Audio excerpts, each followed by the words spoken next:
Laba belungu babengeke bevumele izinguquko ezazobe ziqhamuka nalo ikhafula elingushenbe. Njengoba naye umlungu waseWeseli engakumukelanga lokhu kwakushiwo uShembe uma ethi ufuna ukuyobhabhadiswa emfuleni. Wenqaba umfundisi waseWeseli kwala ngisho uShembe bese ukhomba umfula ngewindi ukuthi nanku kude buduze kwalapha ukuthi mfundisi uyongibhabhadisa kuloya mfula. Kodwa umfundisi wathi cha, inqubomgomo yethu thina maWeseli ayivumi ukuthi umuntu ayobhabhadiswa emfuleni. Wahamba njalo uShembe ehambe eshumayeza abantu nalo iBhayibheli lakhe ayelithole khona eplazini lapho ayalelwa khona yilo izwi likaNkulunkulu ukuba akaye kulelo plazi ukuze athole iBhayibheli.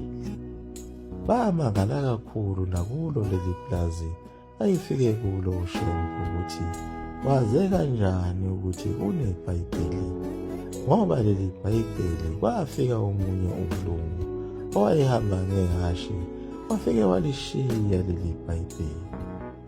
Kuze kube manje akaziwa ukuthi wayevelaphi lowo mlungu owayeshiye leli Bhayibheli kuleli plazi, nokuthi wayelishiyelani, nokuthi ngabe kwakuwumlungu ngempela, njengoba naye umlungu weplazi wayengamazi lowo mlungu. Lelo Bhayibheli lalilishasha lingakaze lithintwe umuntu. Bathi uShembe uma efika ezolicela kuleli plazi bamangala bonke ukuthi uyazi kanjani le ndaba. Kodwa abazange bambambezele, baye balithatha lelo Bhayibheli balinikeza uShembe. Wathi angalithatha lelo Bhayibheli babe sekukhuluma lona izwi likaNkulunkulu ukuthi leli Bhayibheli uyosebenza ngalo liyoba isihlangu sakho sokuvika.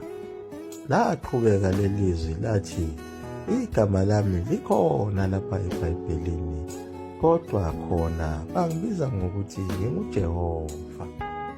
Noma kwakungelona igama lakhe uNkulunkulu langempela, phela igama Jehova igama elaqanjwa yibo abelungu benzela ukucacisa indaba ababeyibhala kulo iBhayibheli. Kodwa yena uShembe wayesenaso futhi isibindi sokubuza yona imibuzo yakhe lena ekade lokhu eyibuza kuleli zwi. Wabe sebuza ukuthi kungani ukhethe mina uthi angihambe ngiyoguqula ngishumayeze abantu bakho abanqulu zisobala ezweni laseMpumalanga ngibabuyisele emthethweni wakho. Ikani naba abafundisi bagcwele lonke izwe kanye nawo amasonto agcwele lonke izwe. Kungani ukhetha mina? Leli zwi laliye limphendule ngako ukuthi onke lamabandla okhuluma ngabo kanye nabo bonke laba befundisi okhuluma ngabo akubona abafundisi bami, nalawo masonto akuwona awami. Kodwa engikufunayo ngifuna mina ukuthi uyokwakha ibandla lami ngabantwana bami abanqulu zisobala ezweni laseMpumalanga. Leli zwi likaNkulunkulu lalizihlukanisa liziqeda labo amabandla asezimishini nabefundisi bakhona. Impela khona kwakusobala ngoba phela onke amabandla nabefundisi ayefike nabelungu ngalo icebo lokuzothumba imiqondo yabantu ukuze bengabe saphinde belwe bezabalazele izwe labo ukuba libuyele kubo. Kodwa owakwenza uShembe ahlupheke kakhulu kwakuyibo phela labantu okuthiwa banqulu zisobala. Labo bantu phela kwakhulunywa ngabantu ababebhinca amabheshu, abantu bakwaZulu. uNkulunkulu wayeze kubo ngenxa yabo ukuthi wayesedabuke kakhulu uNkulunkulu ngokubulawa kwabo ngesihluku bebulawa yibo labelungu ababefike nazo izimishini. Okunye okwakumdabukise kakhulu uNkulunkulu ngabo labantu abazinqulu zisobala ukuthi base befakwa kuwo lo phoyizini wezimishini. Phela uNkulunkulu laba bantu abanqulu zisobala kwakungabantu bakhe kusukela khona emandulo, kodwa baye bawulahla umthetho wakhe. Ngenxa yako ukusunguleka kwazo izimpi, kwafika zonke izinhlobo zezizwe ekwakuyizizwe zabathakathi ezagcina sezifundisa labantu amasiko azo emikhuba emibi, njengakugimisa izingane amagabadi. Nawo amaziko emfuyo ayizigubhu kwakufakwe kuwo izilwanyana namafutha amabi kakhulu, nazo izicubo zabantu. Njengoba sona lesi sizwe sikaNkulunkulu esinqulu zisobala sasincinda sikhafula, senzela phela zona izimpi lezi, zisebenzisa izintelezi ezimbi ezinamandla kakhulu zabathakathi, kanye nawo umkhuba abasebewenza kuzo izimpi lapho ababegwaza khona umuntu, begiye ngazo izigiyo zabo ezinenhlamba yokulebhela isitho somuntu wesifazane. Bethi besuka lapho bebe bebiza yena lo muntu owabembulele ngalesi sitho somuntu wesifazane, bethi ngadla mina kabani. Besho bebemqaqa isisu, kukhishwa inyongo yakhe bese iyaphuzwa ngalo uhlelo lokuthi babezigoma beziqinisa. Lokho kwamdumaza kakhulu uNkulunkulu ukuthi abantu bakhe sebephenduke amazimu, futhi sebephenduke abathakathi. Khona manjalo waphinda futhi uNkulunkulu wathukutheliswa yiko ukufika kwazo izimishini ukuthi laba abantu bakhe abanqulu zisobala sebezophinde befundise uNkulunkulu ongekho, uNkulunkulu wezimishini, uNkulunkulu ongunodoli. Phela uNkulunkulu ayikho into emdina njengokukhonza isithixo. Leyo nto yenza ukuthi avele adilike ngokushesha eze yena qobo lwakhe emhlabeni azovimba abantu bakhe abanqulu zisobala abasebebheke ngqo kuwo unodoli ukuba beyudumisa. Lelizwe lasempumalanga uNkulunkulu wayekhuluma ngalo izwe lakwaZulu Natali nasemampondweni. Laba bantu bakwaZulu bakhona emampondweni, ibona phela ababayizisulu kakhulu ukuhlukunyezwa yibo abelungu ababefike nazo izimishini, njengoba amakhosi akuzo zonke lezi zizwe ayinqunywa amakhanda, enqunywa yibo laba befundisi ababephinde bebe amasosha. Kanti nakubo futhi abaprofethi ababefikile bebikezela ngokufika kwakhe uShembe kwelaKwaZulu, bakhuluma okufanayo njengoba babekade ethunywe kuye uNkulunkulu, babonana naye ubuso nobuso. Phela yena umprofethi uNkabinde wayesonta ebandleni lamaLuthela, engumshumayeli wakhona, naye owahlaselwa yizwi likaNkulunkulu lamthumela ezitatsheni zasobunjeni. Lelizwi elithi linguShembe linguNkulunkulu lathi kuye uZandile Nkabinde akaye entabeni zobombo azile ukudla izinsuku eziwu-40 bese ebonana noNkulunkulu. Kodwa uZandile Nkabinde wenqaba ngalo uthando lwakhe ayithanda ngalo umndeni wakhe, kodwa uNkulunkulu wabe semtshela ukuthi lowo mndeni wakho owuthanda kakhulu ngiyowubulala wonke, kanye nawo umzana wakho owuthanda kakhulu ngiyowubulala wonke. nangempela wabona isibonakaliso sesishingishane esathatha umuzi wakhe kanye nayo konke ayenakho nezingane zakhe sayolahlela olwandle. Wavuka ejuluke emanzi te. uZandile Nkabinde owayengumshumayeli wakhona eLuthela wabe sevuma izwi nokuthunywa uNkulunkulu wanikela khona entabeni Zobombo lapho afike azila khona izinsuku ezingu-40. Wahlala isikhathi eside elapho entabeni Zobombo, entabeni esabekayo lapho khona okutholakala khona yonke inhlobo yemilingo yezinyoka ezingabonakali ezibizwa ngazo izinkanyamba kanye nalo lonke uhlobo lwezimilamomo nezipovu.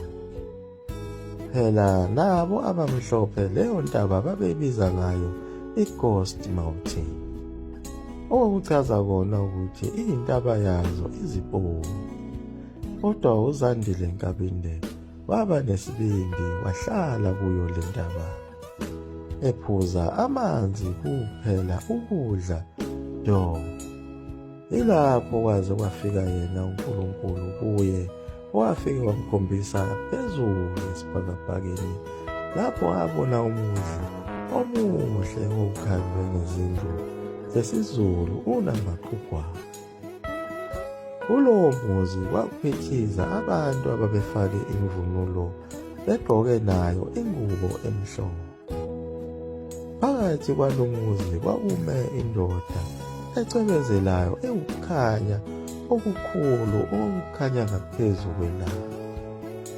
Izwi labe selithi-ke lona uNkulunkulu ozofika emhlabeni, ozofika nalo muzi oyiJerusalema elisha elisuka khona ezulwini.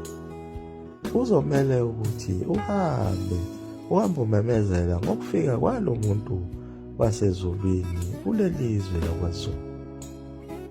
Lo muntu uyobe uNkulunkulu uzosindisa isizwe sabo abantu abamnyama olakeni labathumbi babo nakuyo inkolo ababezobathumba ngayo ezimishini. Laqhubeka izwi lasho lokuthi ekufikeni kwakhe lo muntu oyobe esuka ezulwini eNkulunkulu uyobuyisa imikhosi yasemandulo, imicaco yasemandulo, lapho kwakushada khona insizwa nsi ishada nentombi nto. Ekufikeni kwakhe lo muntu kuyobuya nayo imvunulo yesintu, kuyophinde kubuye nawo amasiko angcwele kaNkulunkulu ayiwanikeze lesi sizwe sabantu abamnyama. Ukukhuliswa kwabantwana, ukubonga kwabantwana kuJehova ngayo imbuzi, imbeleko, kufakwe isiphandla, imhlonyana, imhlomuhle, imemulo, nayo imikhehlo nemicaco yesicaba. Ukufika kwalo muntu kuyobonakala ngako lokho ukuya kwamajadu asemandulo kanye nalo usiko lokufihlwa kwabo abantu lapho bedlula emhlabeni, kanye nayo yonke imicimbi eyenzelwa umuntu osuke esedlule emhlabeni. Phela ngalesi sikhathi sekugasele zona izimishini, imvunulo yayingasekho, yayisincane kakhulu. Njengoba khona kwaZulu owayesadume ngako ukuvunula kwakuyiyo inkosi yakaButhelezi uMathongo, kanye nedlanzana labantu ababeswele zona izimpahla zokugqoka bengakalethelwa phela abelungu babesalinde i-oda. Kanye nawo futhi amasiko akwaZulu ayesephelile ukwenzela ingane imbeleko, nako ukukhuliswa kwabantwana, imhlonyana nemhlomuhle, kanye nayo imemulo nemikhehlo nemicaco yesintu yayisiphelile phela, ngoba izimishini nombuso wamaNgisi nababhunu wawusugasele usugcwele yonke indawo, njengoba naso isizwe saseZululand sase sinqotshiwe kuyo impi yamakhala. Nakhona futhi endlunkulu njengoba kwasekukhona sona isilo uSolomoni esasesimukele yona inkolo yasezimishini njengoba sasikulo ibandla lamasheshi.